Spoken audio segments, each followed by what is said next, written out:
than many popular television shows have been able to last. So That's true. I think we're doing okay. Yeah, that's all right. Now all we need to do is make some money out of it. Yeah, the big contract now. So. Yeah, the big contract, big Hollywood contracts. Yeah. That's all we need to see. But today we have an interesting topic, and one that comes up very frequently here at Epiphan. And we wanted to kind of go over that and see if we can help everyone answer some questions about how to choose and why you might choose software versus hardware encoding. And I guess we'll break that down and exactly what that means in more detail as we go forward. But first, the news. We do have some news, and I wanted to share this. This was pretty cool. It's actually from my sort of alma mater, Queen's University in Kingston, Canada. There's a project there where they've invented a way to create basically a 360-degree hologram video chat. So this is like Skype of the future, and what it is, I don't know if we can show it here, Lisa, on the bring up the picture, but it's 360 degrees of cameras and 360 degrees of projectors. So these are digital projectors which display on this sort of clear tube of some kind. Interesting. And apparently when you see it in the room, it's just like seeing a person as if they were there. Obviously a lot of HDMI cables and capture cards, so that's kind of cool. It's a lot of wires and stuff. There's a little video here, but I just thought this was neat. Apparently it looks a little better in person than it does it's on probably camera. getting one of those weird frame rate thing issues that cameras sometimes do with stuff in motion. Yeah. So it looks a little funny, but yeah, the future is here. We figured out a way to basically... Right. Now all we need to do is squeeze that down into one of these. Yeah, exactly. And we're fine. Speaking of this, I am watching all of your chat. So hello to Scott, hello to Edgar, hello to Stefan, Ethan. Hey, guys. Ghost VJ Production, JV Productions, sorry. Hello, everyone. Welcome. Welcome. Thursday afternoon. Good to have you here. Yeah. So we'll be looking for any of your questions as we get into our main topic. In other news, we actually posted about this on our Facebook earlier today because this sort of just got announced, I guess, in the past day or so. Instagram has a new side piece. I think that's Instagram lingo. I don't know. I'm not an Instagram user. IGTV. At first, I was like, what are they trying to do? Take down HGTV? But no, they're going after YouTube. Instagram TV. It's a separate app, kind of. Yes. Although I see it here, and maybe, Lisa, we could show camera B for a moment. I'll show you how to go to this. Yeah. But if I go on my phone here, we'll do a little close-up. How do I get the focus there? I'm on my Instagram right now, and if I look at the top right here, there's this little tiny, I don't know if we can see that, there's a little button up here now that's the Instagram TV button. And when I press that, it starts showing me... They even have that weird static thing, like you're tuning in. Like, what is it? Anyway. Yeah, and it's kind of like a swipe experience to scroll through the videos. And I can go to popular content. Oh, we've got some Kim Kardashian there, of course. Hey, there's Ninja. Yeah. So, very interesting. Yeah, so from what I was reading, one of the things different from... regular Instagram, I guess, is the regular Instagram had a cap on how long you could post a video clip. It's about 60 seconds, if I remember rightly. Mm-hmm. This is designed to do as much as 60 minutes initially. So they really are kind to go after some of that YouTube-style audience with longer video content. I guess they're trying to make a more browsable interface for it, and it's not mixed in with all of your cropped and scaled photos. My question is, what's going to make it better? Right? Yeah, that I'm not sure about. I guess it's going to depend on what content creators they attract to the platform. That's obviously a big one. But also, how they might be able to interact with things. I'm curious to see if they bring a live component to it at some point. It does not appear to be there at launch. But we get that question a lot about using things like Webcaster to go live on Instagram, and maybe that will never come, and it's going to be something like IGTV instead. I don't know. We'll see. It'll be interesting. It kind of seems like a lot of these features start somewhere and trickle out to all the other platforms. Yeah. You know, if you look at, for instance, Snapchat stories, well, Instagram followed up with having video stories as well, and now Facebook has video stories. So it's, as soon as someone innovates, everybody else follows along. Well, exactly, and Facebook being the parent company of Instagram anyways, they do share a lot of commonalities, and Facebook has made a big push in the past few years. They want to dominate all video. You know, Facebook Live is trying to do the live part. This is obviously trying to do the more VOD stuff. I'm curious. We'll see. Yeah. Yeah, Stefan was just saying here, but IGTV is in the wrong format. It's vertical. Yeah, we noticed that right away too. They claim in the write-up I read to do both portrait and landscape, but we didn't see an example of that. I tried rotating my phone and it didn't change. Now, the app I was just showing you guys, that was in the Instagram app, but apparently there is a separate app now for Instagram TV. Yeah, the standalone app may be able to offer the correct orientation for sure. Vertical 16:9 is challenging. It's really designed to be captured using a phone. Yeah, and again, Instagram is a mobile platform only, so that's really all they're going for. So I understand that part. But anyway, moving on. Did we have any? There was another piece of news, and I can't for the life of me remember. So actually, we just wanted to tease a little bit. We do have, if you were here with us last week, you'll remember we did a little poll. We had a Q&A episode. We did a poll asking you guys what topic you'd like us to do for an upcoming workshop. And the tribe has spoken. The topic that was decided on was how to build a fail-proof live streaming studio. So that workshop is going to be coming up on July 11th, and we'll have some more information very soon, so stay tuned. Yeah, there'll probably be a sign-up registration process and some other information, of course, we'll share with everybody. And that will be with Other George, I think. So if you want your daily dose of Other George, mark your calendar for July 11th. Yeah. Yeah, so that'll be an interesting one. I'm actually really curious. I might sign up and watch it myself because I would also like to know how to make a fail-proof live streaming studio. Yeah, can we call this studio a fail-proof live streaming studio? No, but that's because we only because we experiment too much. Yeah. We pull gear out, we put new gear in, we change from HD to 4K and back and forth, and we are streaming in 4K again today. We are, and Stefan was already complaining that the Fire TV app doesn't seem to like 4K. Sorry, Stefan. Yeah, blame Amazon. Hey, Stefan, are you watching on like a large television? He's using Fire TV on a TV. Okay, okay. Yeah. Well, we'll have to investigate that a little more. I mean, you could watch us on Facebook today as well, if you prefer 720p. Yeah, we are on Facebook this time as well.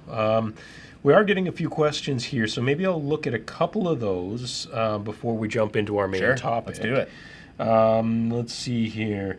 Ghost JV Productions was just saying, how would I incorporate the Pearl 2 into my Twitch live streams whilst adding my Streamlabs overlays, donations, and things and subs? That's a good question. That would be tricky. You could do it, but actually, basically the same way we're doing with that chat you just saw. I'm going to pull your chat back up right now. We use vMix Social to pull this into a Pearl, crop and chroma key what vMix Social is popping up, and incorporate that into Pearl's stream that's going to YouTube and Facebook or Twitch, which we're not using today. We sometimes do, but we're not today. Ghost, that's essentially what you would need to do. You would have to use, if you're using Streamlabs in OBS, like the Streamlabs version of OBS, you would do an output from the computer running OBS to Pearl as an input, do some cropping and chroma keying trickery to incorporate that in. That would be the best way to do that. Stefan was just saying here, there's a bunch of nice green boxes behind us. Are they giveaways? Well, if you want to exchange the low price of a Pearl Mini for one of those, yes, it's absolutely a giveaway.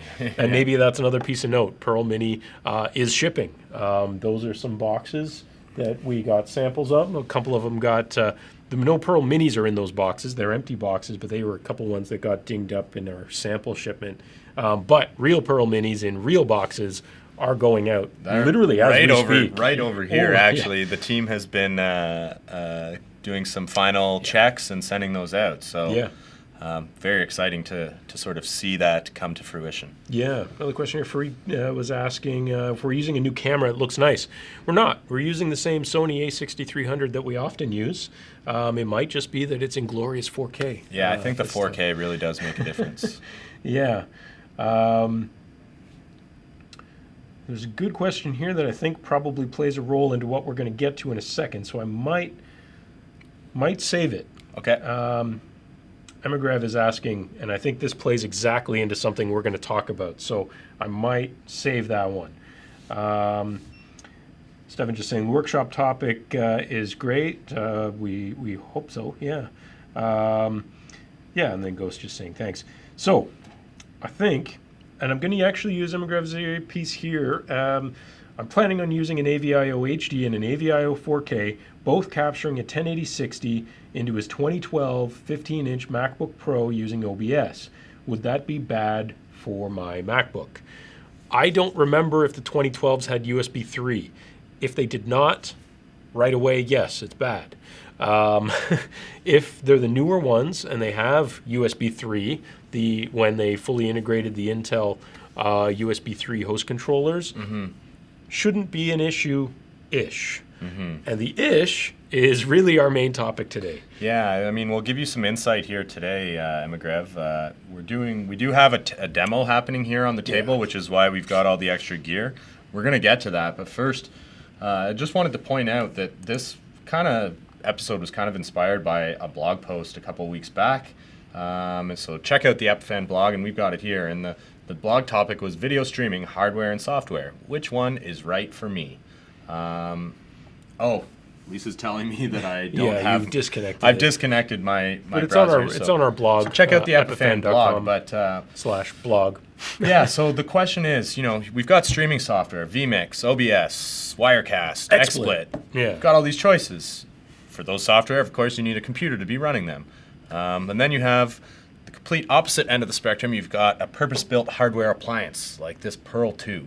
So George, why don't we start with software? What is software encoding, and tell me about it. Yeah, so exactly as you just said, we're talking about those popular software choices, like, I guess starting from the bottom, going up, OBS, XSplit, Wirecast, vMix. You put Wirecast ahead of XSplit?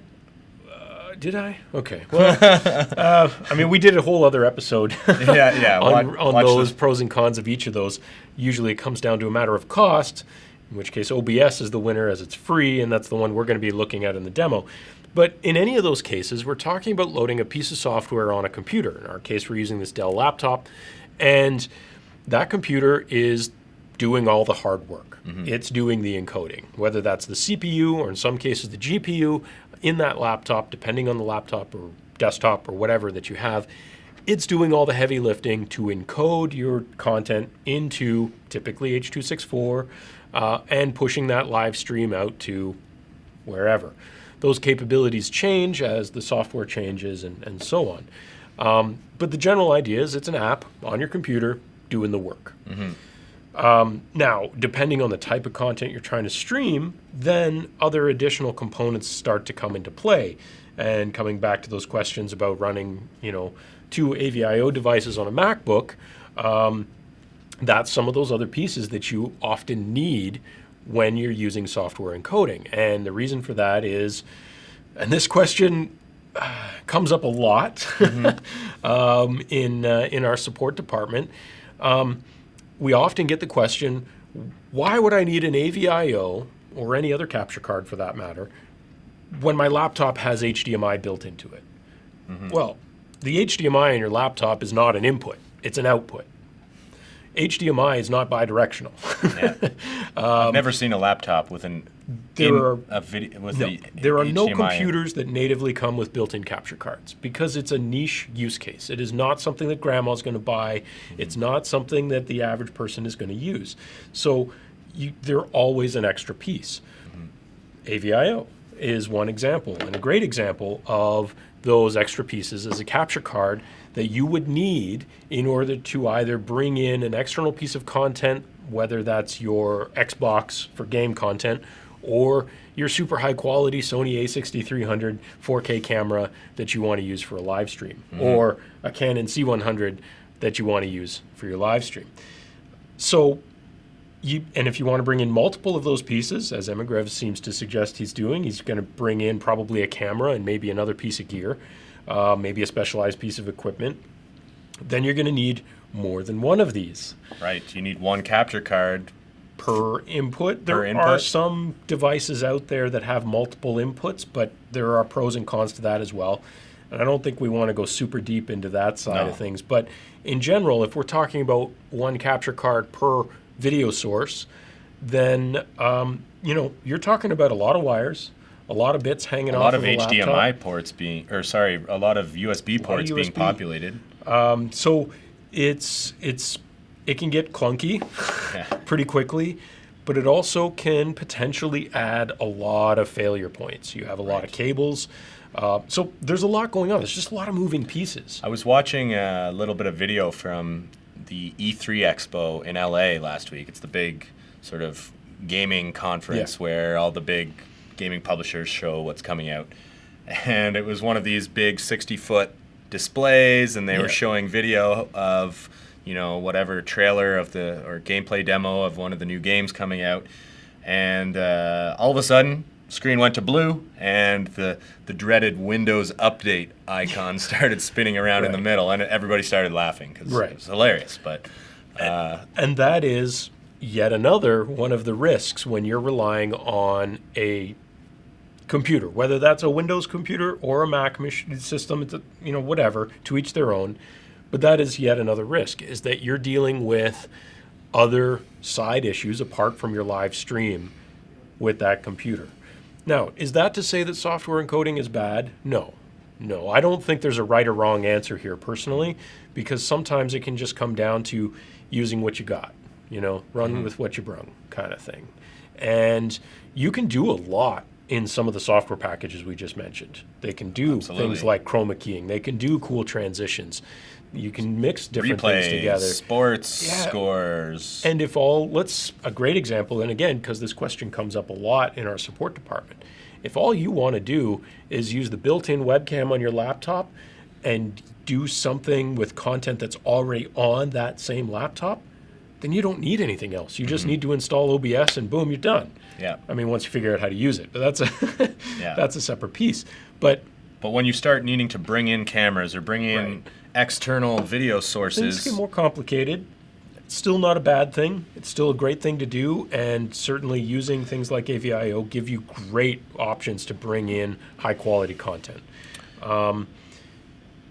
But what are some of the other? So you've been experimenting with OBS. So what's our setup, first of all? Okay, so why don't we go to this B camera here, actually, Lisa, for a moment. I'll refocus here, let everyone see what's happening. So here at the desk, we actually have OBS running on this laptop, and this is, I would say, a pretty average laptop. It's an i5 Intel laptop, and we've got, you'll see in my OBS window here, I've got one sort of webcam source, and then each of these three videos, it looks like the exact same video, that's because it is, but they're all being imported from all these AVIO from these 4Ks. three AVIO. That was just the end of the film. All right. So I'll just show you, like if I unplug this AVIO, Gonna lose the we signal. just lost one signal there.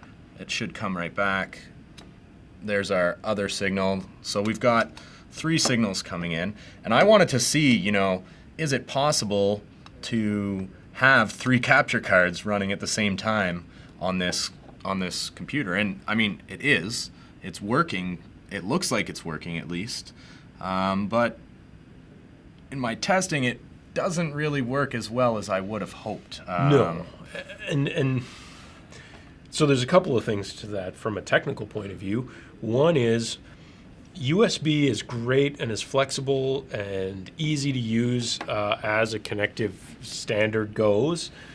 You're relying a lot on the host machine to be able to support multiple devices. So to what MkII was talking about earlier, using multiple AVIOs on a single MacBook Pro, You have to look at that MacBook and okay, number one, does it have USB 3? Some people in chat were saying that 2012 should have USB 3. Okay, It's good. a good start. Two, are they on the same USB 3 host controller? Right. Because a USB host controller, which more often than not is made up of about 4 physical ports, they share bandwidth. Right. So when someone throws you the spec of course, USB 3 is super fast, up to 5 gig, blah, blah, blah, across all ports on a single controller they are. Yeah. But if you have a device like AVIO 4K running at 1080-60 uncompressed, Yeah. you're using most of that with one device. Or maybe you're recording your video stream as well to an external hard drive on the same Exactly. USB host controller. Right. You're now tying up those USB host resources with your record. On top of that, if you're using a laptop, that funny little webcam that we have, it's also on the USB bus. Your touchpad, your keyboard, they're also on the USB bus. Really? Yeah. In many cases, all of the peripherals inside of a laptop, in many cases, are actually running on the USB bus. Okay. Not in all cases, but in many. Because it's easy. For a manufacturer, it's easier to slap them all on that way and it's all good. Yeah. But what it means is that each one of these little pieces, whether you're heavily using them or not, is potentially eating away at your system's resources. At the USB bus, yeah. Right? And so we need to look at it and go, okay, so we theoretically have this much of a pipe. We've lost a chunk here for these devices. What's left? Is that going to give us enough? And now if we're trying to run multiple capture cards off that same pipe, what happens? Mm-hmm. Well, we lose performance is what happens. Right. And, you know, when I first set this up, I was like, oh, geez, it actually works. It actually works. I didn't think it would work. Right. And it appears as though it's working. And Lisa, why don't we go back to our B camera here? I mean, I don't know if you guys can tell, but here on the screen, everything looks very fluid. And I've got my information at the bottom here. It says 30 FPS. It says there's 78% CPU usage. Which I'm going to say is, that's really high. Yeah, that's very high. Like, that means this laptop literally cannot be doing anything else right now. Yeah, yeah, it's totally resource.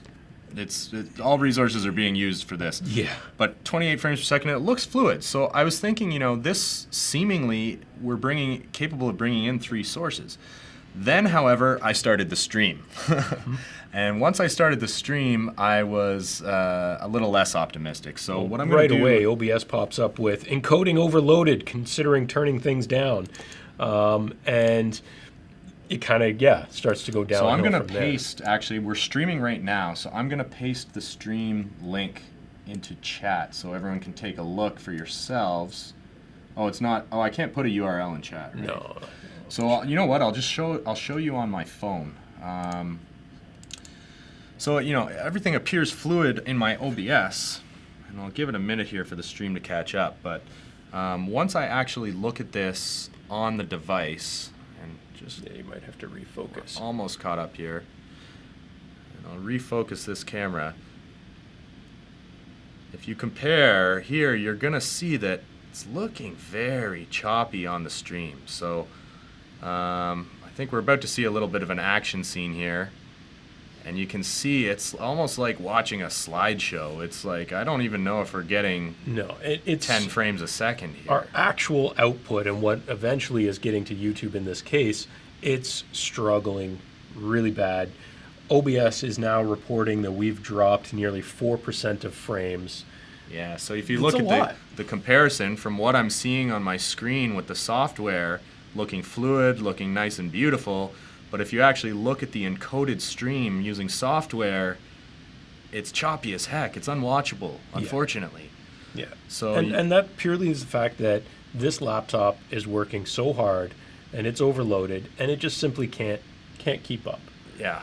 And it also gives the false impression that you're doing well and that your stream is looking silky smooth, but in reality, it's pretty much unwatchable. It's just a choppy mess. And this is just a 1080 workflow, right? Yeah, so this is a 1080 source. So 1080 source is 1080 out as well? Yeah. So we're not even trying to do 4K, although we're using the AVIO 4K. We're just doing everything in 1080. Now, here's one of the differences, is that something like Pearl 2, as a dedicated hardware appliance, honestly, in terms of a processor spec and stuff like that, is not totally dissimilar from a high-end laptop. terms of being an Intel i7 in Pearl 2's case, but because it doesn't do anything else, it just does encoding. That's what it's designed for, and it does it in hardware. It means that it can easily take 6 1080 inputs, do all of that mixing, and stream it with no frame drops. Yeah, exactly. Even to multiple destinations while simultaneously recording with no frame drops. Now, there's a few reasons for that. One, dedicated hardware appliance, which means you don't have to worry about the bloatware that is Windows or Mac OS. You don't have to worry about one of those getting an update and shutting down and blue screening in the middle of your presentation. And you don't have to worry about the limitations of the USB bus because you're dealing with a hardware appliance that's hardwired inside. So you're starting from a winning position. Obviously, one of the counters I get to that, especially when we talk to a lot of our customers at trade shows and things like that, they go, okay, well, it's the price of Pearl 2, and they talk about like, whoa, I don't have the budget for that. Well, let's think about budget, though. I mean, yeah, I mean, let's really break that down. A decent, so, I mean, this laptop to me doesn't cut it when it comes to streaming. No. So if I was going to go out and buy a new quad-core i7 you're talking about laptop, what are we looking at? For a Windows PC, right, which would be your budget option, you're talking about a $2,000 laptop, plus your capture cards. Okay.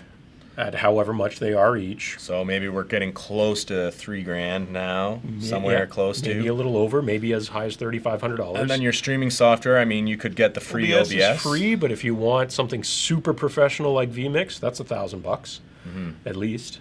So you're starting to edge up, and you still don't have, and you're still starting from a behind. Yeah. Because you're still limited. You're still risking that computer doing things. So there's still, even after spending, let's say $44,000, $4,500, you're still not necessarily in the best position. Right. And you've got all these wires and failure points, all kinds of things that can go wrong. Yeah. I mean, even just I noticed on this laptop, the USB port on this side is pretty jiggly. I would not trust that in a professional setting. Although I'm actually, your setup, I was actually pretty impressed on how 2 of these are running, because I can see right away looking at these, the 2 of these AVIO 4Ks are only running in USB 2 mode. Yeah. So that's because the blinking light tells you which mode they're in, right? This one is green. Those 2 are green. This one's blue. So I know this one's actually in USB 3 mode. These ones are USB 2 mode. So I guess the ports on this side are USB 2 only. Right. On the plus side, they're different controller. Right. That helps. On the downside, if these were the ones that you needed the best frame rates out of, they're not going to give them to you. So again, different computers are going to be different for what ports they have, how many they have, how many they are on different controllers. So you have to do a ton of research. I honestly, if someone asks me, and I'm being totally honest about this from what I would even do for myself personally, someone says, how many capture cards, AVIO or another brand, could I run on a laptop? I would realistically say 2. Okay. Because so MkII. Right. More than likely, if you have USB ports on opposing sides of the body of the laptop, 9 times out of 10 they're on different host controllers. Right. If they're next to each other on the same side, like these ones are, chances are those are on the same controller and they're sharing bandwidth. Now, could we use the same logic with, like, say, a desktop PC and say, if you're going to use 2 USB capture cards, one of them maybe you plug into the rear I/O, and the other one maybe you go on the front I/O. Yeah, the same logic applies. Now, what you wouldn't want to do, however, is use a USB hub, an external hub, because then you're squeezing it all into one. Right. Yeah. So don't use USB capture cards with a USB hub and expect them all to. You can to try and boost power over USB a little bit, but don't have anything else connected to the USB hub, because it's sharing bandwidth, even more so, and sharing power, which could potentially, again, any of these USB capture cards, they're using a lot of power as well to run at that performance. Sometimes using all of the USB spec. So I'm going to try and dig into some of these questions here. You guys have been saying a lot while we've been kind of going through that, so I want to try and get to some of those. But maybe, Dan, you can look at some of the other things, your experience while you were playing with this experiment. Yeah, absolutely. So I actually, as far as like getting these USB capture cards plugged in and working, it was pretty easy. It was pretty plug and play. The thing that I found that was a little disconcerting though was just that OBS doesn't really give me an indication that my stream is suffering. Like there's no, even right now, I mean, Yeah, that warning about encoding. Why don't we just go to full screen, Lisa, on the laptop, and we can show like the actual laptop feed. Normally at the bottom left here, there's a little warning message basically that says, yeah, if you look at where my mouse is, there will be a little warning message down here that will say, you know, encoder is being pushed past its limit. Right now I'm not even seeing that, but if I was to look at this stream on my phone, I see it's still really choppy. So you do get a little bit of an indication over here showing that we're dropping 3.3% of frames. That's bad. In a perfect world, we shouldn't be dropping any frames. Yeah, you don't want to be dropping frames. Obviously, you're also looking at total CPU load of 75%. Yeah. That's very high and not the best idea. As a result, this thing is running very hot. The fans are blowing like crazy. It's making noise, yeah. I don't know, our audio probably is not great today because these laptops Now, I didn't look at your settings to see how you played with it, and Stefan actually makes a good point here as a question. Was asking about, can we comment on codecs? And that's a great point, is that some of these software packages give you the option of using different ways of doing H.264/X.264 encoding, whether you're using the CPU purely in software, in which case, and part of his question was resolution, which is better, stuff like that.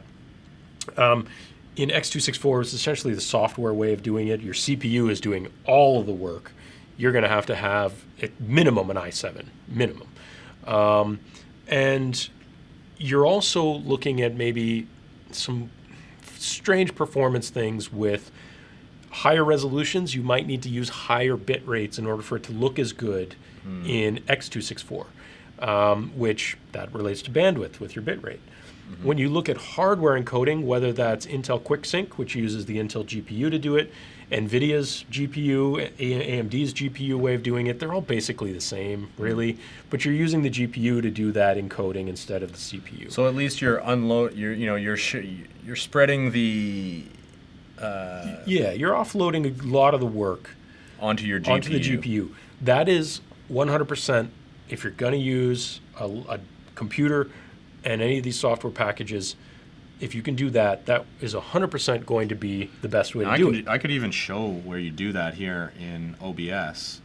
So if we go into settings, I would say the drawback to that, though, is that you also still have to have a pretty powerful machine. So if you're talking about a computer that has, you know, a decent NVIDIA GPU in it, let's say a 1050 or a 1060 in a laptop, you're easily talking maybe up to $3,000 for the laptop in some cases. So I see here, I'm looking at the encoding options in OBS here, and this laptop doesn't even have an NVIDIA GPU in it. So I don't have the NVIDIA option. My only option is X264. And what is this? Hardware QSV? I don't remember. Normally QuickSync would be listed here. Maybe that is QuickSync then. Yeah, and they may have changed the label in newer versions on OBS. Okay. But yeah, the NVIDIA codec would be here, the AMD codec would be here. But again, those rely on having GPUs that can do it and, you know, are good at it. Yeah. And that's not always the case. So yeah, there's a lot of things there about, you know, what hardware do you have and how much are you willing to spend on it. And I think one of the common things I run into is, you know, I've had people who contact us and say, hey, I want to use your capture card. It looks like it's going to be a great option for me, but I got this laptop. It's like 6-7 years old, and I bought it for $500 from Walmart. Can I use that for streaming? No, you can't. I'm going to be blunt and honest about it. Yeah. No, it's not going to give you the performance and the quality that you need. There enters the concept of maybe using a dedicated hardware encoder. Obviously, I'm not going to tell someone who's in the market of buying $500 laptops to go look at a $6,500 Pearl 2.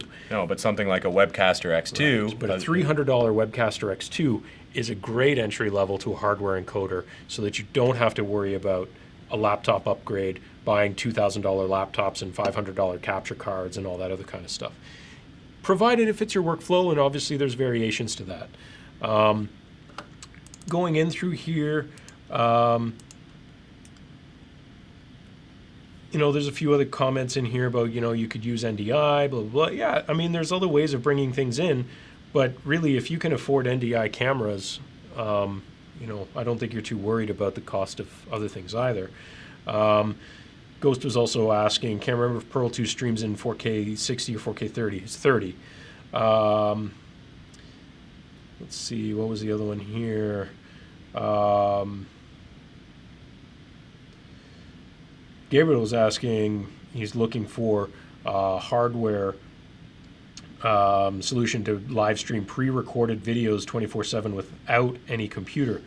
That can be a tricky one, partially because a lot of the live stream platforms don't particularly like streaming pre-recorded content, and you might get flagged. It's hard to say, but without a computer, that's going to be hard. There's not too many out there. Most of the hardware encoders, including our own, like Webcaster or Pearl, they're based around using an actual video source, HDMI or whatever. So to do pre-recorded would mean using a computer running that pre-recorded content into an encoder and streaming it that way. Let's see. I'm just looking at Emigrav left a comment saying he's using the Roland switcher with 4 iPhones playing Fortnite, and then he's going to use his AVIO 4K for the main output. So that's a really neat idea, and that's interesting. We were talking about that before. Is you could do your switching somewhere and then feed your switch program into software. Yeah, and that definitely minimizes the amount of capture cards you might need, for sure. In fact, that's actually personally what I would recommend, because again, it removes that moving piece of the USB bandwidth, minimizing that to a single device, giving you the best theoretical setup. I mean, the Roland V1 is what, like $2,000 or something like that, somewhere around there. Mm-hmm. It's not cheap either, so add that to your $2,000 laptop. Again, these are all these different pieces. No right or wrong answer here, and I would personally love to own a V1. So yeah, there's a lot of different ways of doing these things for sure. Stefan was asking about the specs of Pearl Mini, Pearl 2 Webcaster. Regarding CPU, memory, etc. Memory is irrelevant in that scenario. CPU/GPU is all that really matters. Pearl family are all based on Intel CPUs. Webcaster is an ARM-based CPU, basically like a cell phone kind of CPU, but not a super powerful one. Otherwise, it wouldn't be $300. But the Mini is, I don't remember exactly which class, but it's a lower class Intel CPU. Pearl 2 is an i7-based CPU, which is one of the reasons why they're so different in inputs, simultaneous streaming, and everything like that. And of course, if you want to be able to do any kind of 4K live streaming, you definitely need a lot of CPU power. Yeah, you 100% need an i7 or dedicated hardware encoder that's doing that, because keep in mind that's like 4 1080p streams, right? Yeah, it's intense. And not only just that, we're still coming back to that whole bandwidth scenario, right? If we're doing a 4K stream, and what are we doing? 30 meg for this one? We're at 20 meg 20? right now. Yeah. We're at 20. That's the minimum for 4K. Yeah. If we were dancing up here, we would look like garbage on 4K at 20 meg. You want 25, 30 for ideal bit rates for 4K, and that's a lot. If you guys remember from some of our previous shows, we've talked about bandwidth. If we want a 20 meg bit rate, and if we do our math, times 1.5, we need a minimum 30 plus up.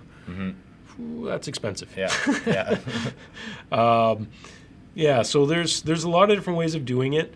But yeah, it's... QV live streaming is saying vMix is great for live streaming and it's great on your CPU. And actually, that was our experience as well. We did test it earlier this year, and we did the episode a while back. But as far as system requirements, vMix was a little more forgiving. Very well optimized. vMix runs great.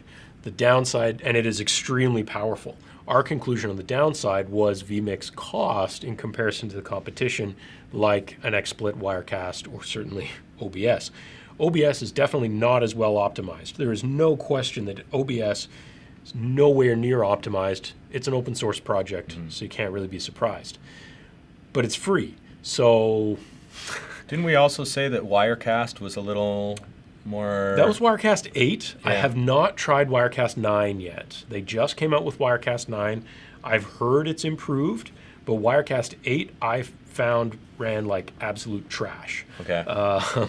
But that was just my opinion. I find XSplit runs very well.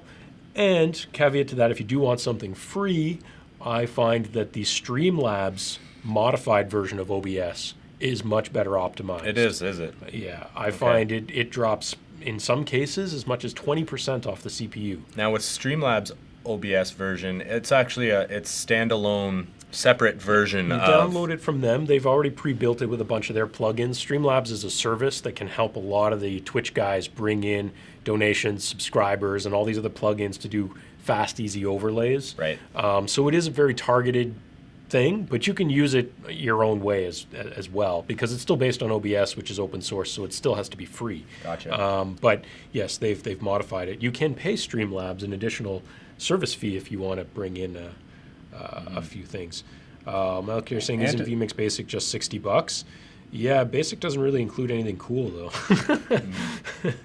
Anta7, you were asking about, are we using the YouTube player for the screen? Not sure if I follow what the question is, but we are streaming to YouTube using Pearl 2 today in 4K, and streaming to Facebook as well using the same device. So, right. Maybe you could just clarify what you're asking there.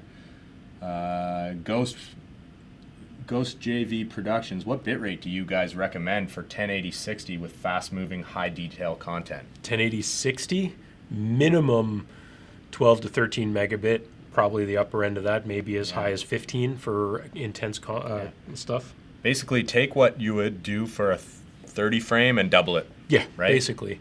As soon as you double the number of frames, double the bit rate is generally the rule of thumb. So yeah, there's a few things. Yeah, there's a bunch of comments in here. So definitely we'd like to, get your impressions. Yeah. Stefan was saying, have we thought about using AMD CPUs for the Pearls, more cores, more threads?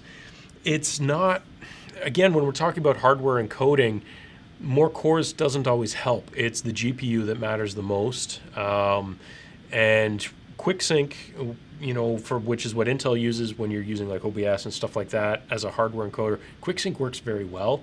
NVIDIA's also works very well, but then you're driving up the cost because you're buying a GPU twice. So there's not to say that we haven't looked at AMD stuff. Their Threadripper stuff, when they launched that, looked awesome. Threadripper 2 was just announced as well. Yeah, so. and they have some cool stuff on the horizon that may assist in H.265 down the road, because they're trying to push more into that. My experience using my own AMD gaming GPU at home to do H.264 hardware encoding, mind you, mine's an older one now, was nowhere near as good as using QuickSync. That's my personal experience. It just didn't run as well as using the Intel CPU QuickSync on my home system. Okay. So that's just a thing. Interesting. I mean, the good news is with AMD being competitive, it's going to hopefully drive down the price of CPUs. Hopefully. Which should mean that you can get that next laptop maybe a little less expensive, or absolutely spend the same amount and get a little bit more. Yeah, and certainly I hope that that's where we're going to go to make high quality content coming out of a software-based encoding scenario on a laptop more, not viable because it works, so that's not the word I'm looking for, I guess professional, right. Smooth, looking good, being able to do the high bitrate encodes, being able to stream and record at the same time. From a hardware perspective on products like Pearl 2, Pearl 2 is always going to dominate in terms of the sheer number of inputs and the number of simultaneous records and the number of simultaneous streams it can do compared to what software can do. That's never even going to be comparable. But and if you're the kind of person who needs to hit 3 or 4 platforms at the same time and simultaneously record ISOs and your program and all that at the same time, hardware is 100% the way to go. There's no question about that.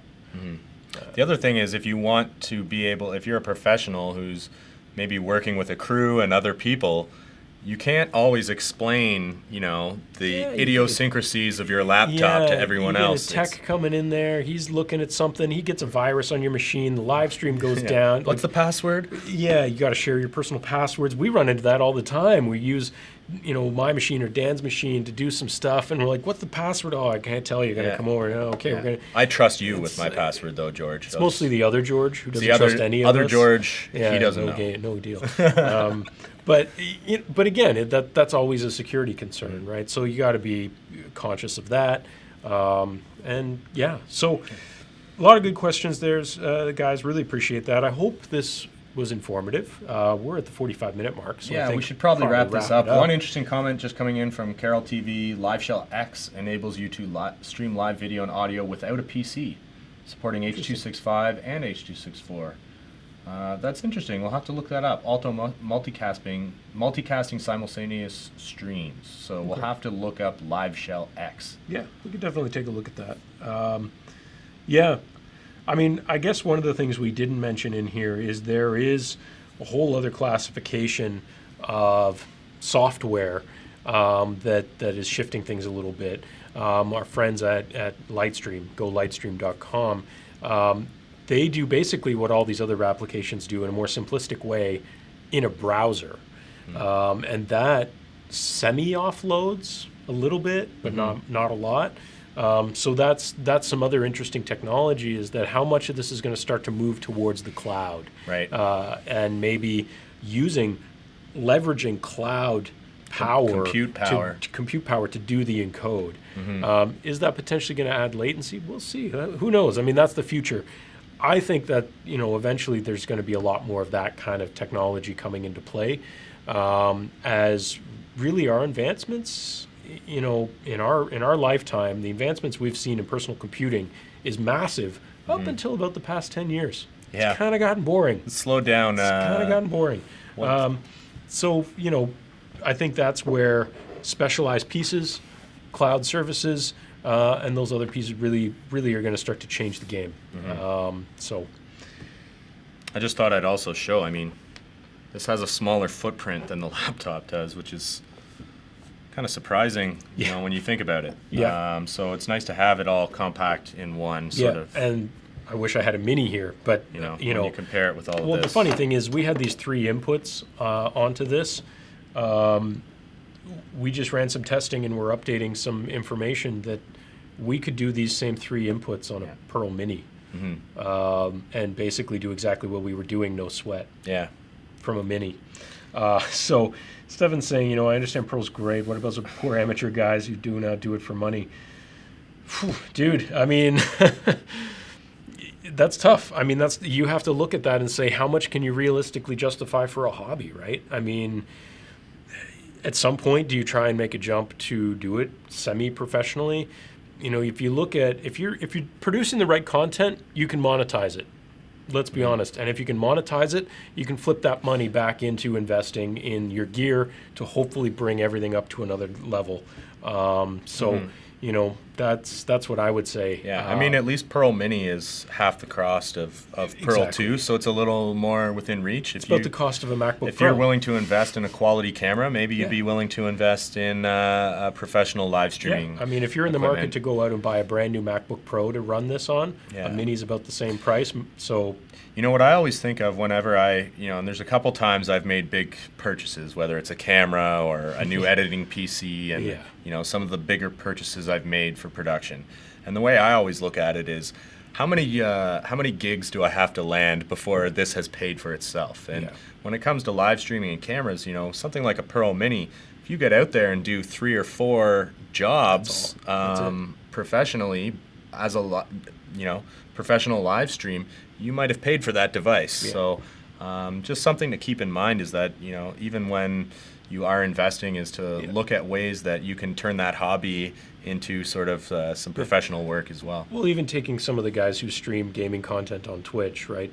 As soon as they get a decent channel growth, they'll flip into having a separate encoding PC or encoder or hardware encoder and a gaming PC, and that's that's a lot of money. In some cases, they're spending $5,000 plus for their encoding PC with capture cards and everything in, but they justify it because they're getting the subs, they're getting the donations, and they're flipping that around into a business. So if the content's there, I mean, I think that's really the name of the game with everything in this new age of digital media.